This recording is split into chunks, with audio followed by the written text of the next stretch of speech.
It's going to be for the Netflix Cup.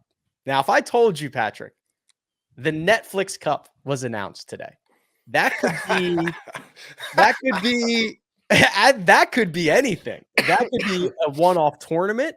It could be that they are taking over for FedEx and now they're the season-long thing. It is, yeah, there you go. It is actually Netflix getting into live sports for the first time in their history with a crossover of Full Swing and Drive to Survive. I was going to go down the road of something like the Goblet of Fire, just 4 or 5 different events where these guys are doing random things. But look, it's nice of Netflix to follow in the footsteps of Paramount, being a company man, and the success of that Nickelodeon challenge with Colin Morikawa, Justin Thomas, and that whole gang that everyone loved out there on the internet. And some of the F1 guys are massive golfers. Like Lando Norris plays all the time. So does Carlos Sainz. So it'll be pretty cool. I don't know much about Alex Albon. I honestly thought he got kicked off the F1. That's when I stopped watching the series. Do you get kicked off? He got like demoted to F2 or something. Like his seat got taken. Relegated. Yeah. A Chase Koepka situation. Too soon. Is it? Yeah. But look, I threw in the group chat. I've experienced one live Netflix show ever. It's Love is Blind, season finale, reunion show. Did they do that live? They did it live, and it was a complete flop. Like 2-hour delay. It didn't work. The internet was in a frenzy. People were mad. So that was, I don't know, a couple years ago. I'm hoping they have figured this all out this time around, and I didn't really read into what the format will be. I don't know if they know that yet, but it's cool. I love when the problem with the match, going back to that in the latest iterations, is that there are no like real golfers in it. I always thought it should be like a mix, and this solves that problem, and it should be cool, especially with the growth of F1. Well, here we go. So this is while F1 is in Vegas, right? But this is all the connection here. They're gonna do it at the Wynn, and right from the press release, in a clash of wheels and irons. Oof, my juices are flowing already. 4 pairs consisting of 1 Formula 1 driver and 1 PGA Tour professional will play an 8-hole match, with the top 2 teams advancing to the final hole, where they will battle for the chance. 1 hole. How about that for a sample size? To win the inaugural Netflix Cup title. Alex Albon, Pierre Gasly, Lando Norris, Carlos Sainz, Ricky Fowler, Max Homa, Colin Morikawa, Justin Thomas, rounding out the roster. Mark, that is interesting. I am way more interested in Netflix doing a live sporting event than what? Than the actual golf or results that will be played. Love is Blind. Well, I listened to all of this, and I'm catching up on the news some, and to me it sounds like kind of just folks feeding at the trough right now. And the one reality about the world in which we live is content is king. I mean, you guys are all kings of content, and you got to produce stuff all the time. And Netflix, I'm sure they've realized, okay, certainly with Drive to Survive, they were very successful, and obviously Full Swing was, so they're doing a second season. So now it's time to build on that, because where else do you go? So they got to do this. But in a funny sort of a way, when you're going through that, I'm sort of thinking of the Big Break on the Golf Channel. Remember that? So this is almost like the Big Break with some personalities in it. And the Big Break, I've found myself sitting down to watch, because I was waiting to see what shot they were going to try and hit next. And because you got that finality of something quick like that, and then you got to do something, there was some suspense to it, because it's going to catch me if it's suspenseful. And so, yeah, I'll probably pay attention to that one. But the truth of it is I was watching out there giving golf lessons today, so not paying too much attention to the news. So I'm just learning about all this stuff right now. Is this, KP, a signal from Netflix that they could be entering the live sports game? We have seen Hulu, obviously ESPN with ESPN Plus, Peacock, Paramount Plus, I think, shows live sports, Apple TV, Amazon.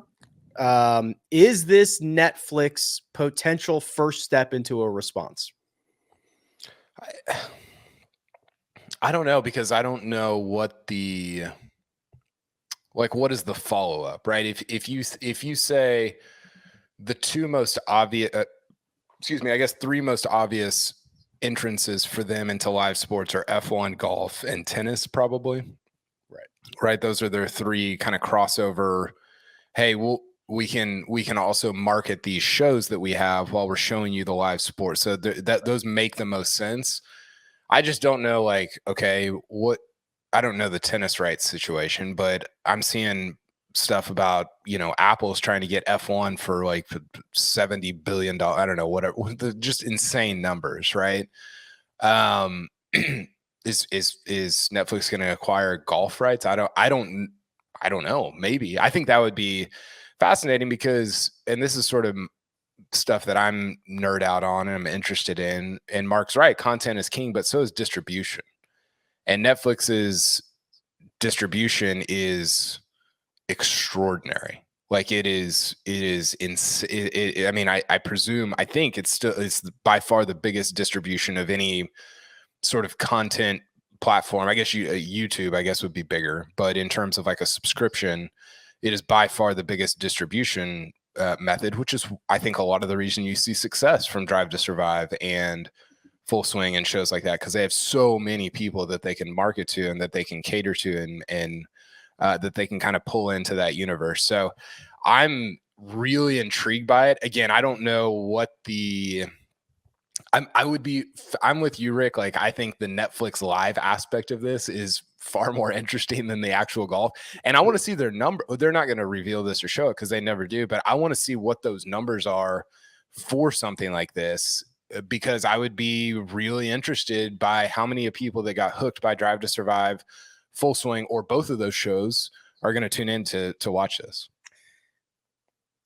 Netflix has about 240 million subscribers in the world. Number one, Amazon Prime, 200 million. Real quick, what's going to draw a bigger number, this or next year's Honda Classic? Well, it's not Honda anymore, but whatever. Well, it'll be this, just because, I mean, two sports.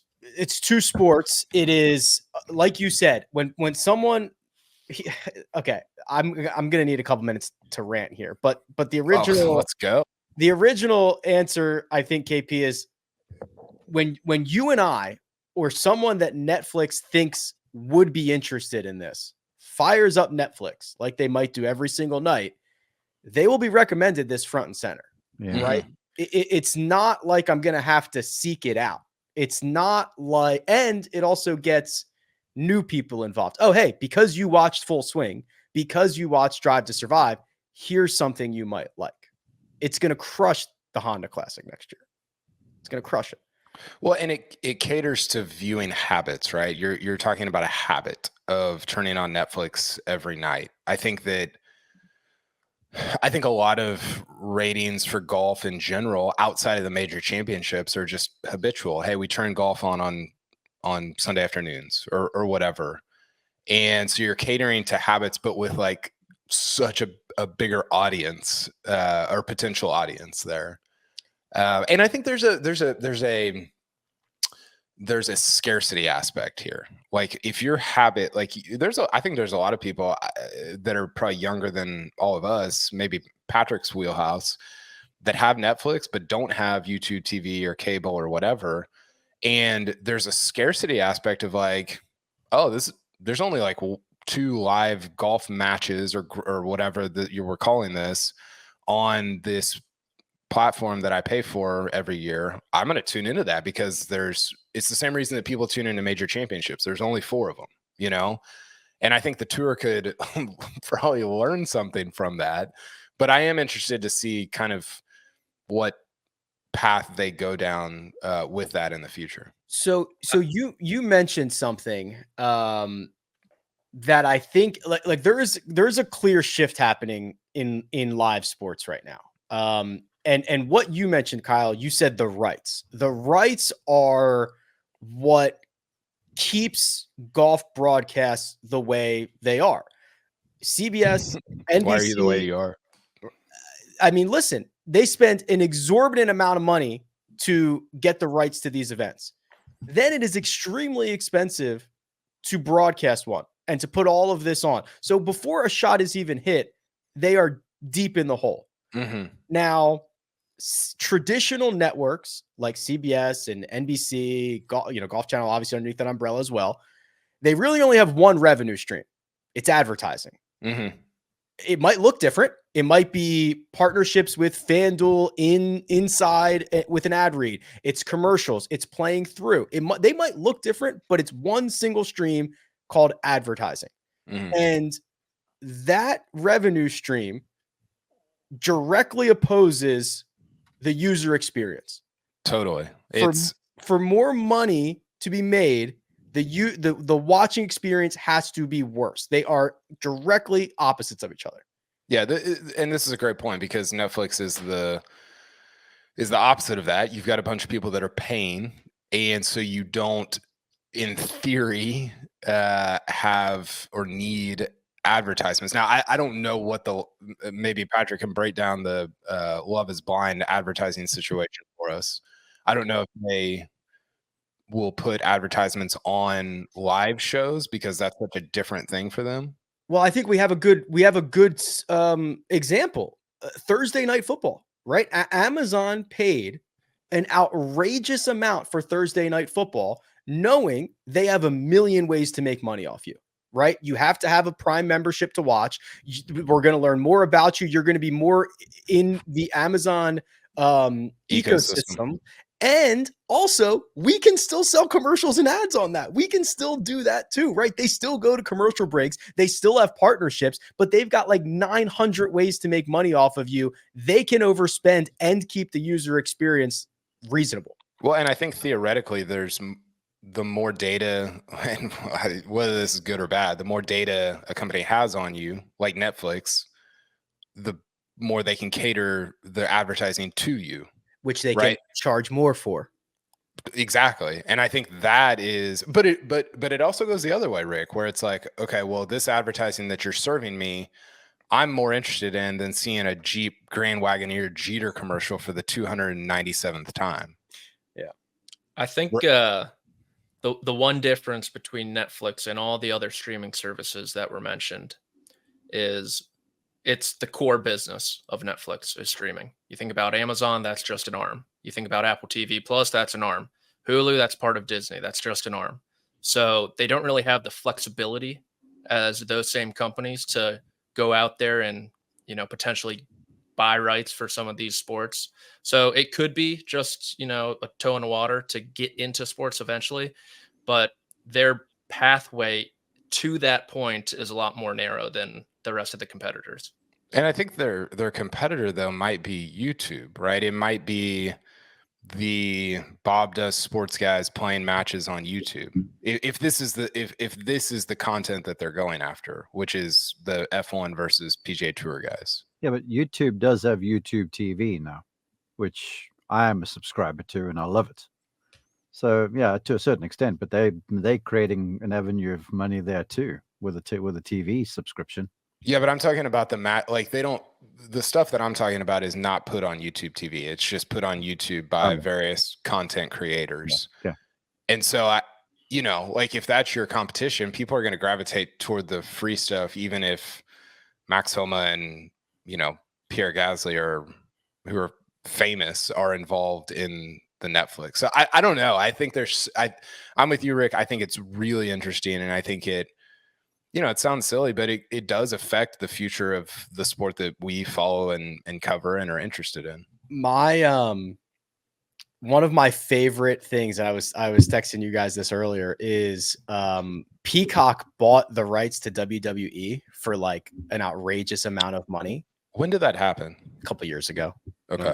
Yeah. I think it's been at least probably 2 or 3 years.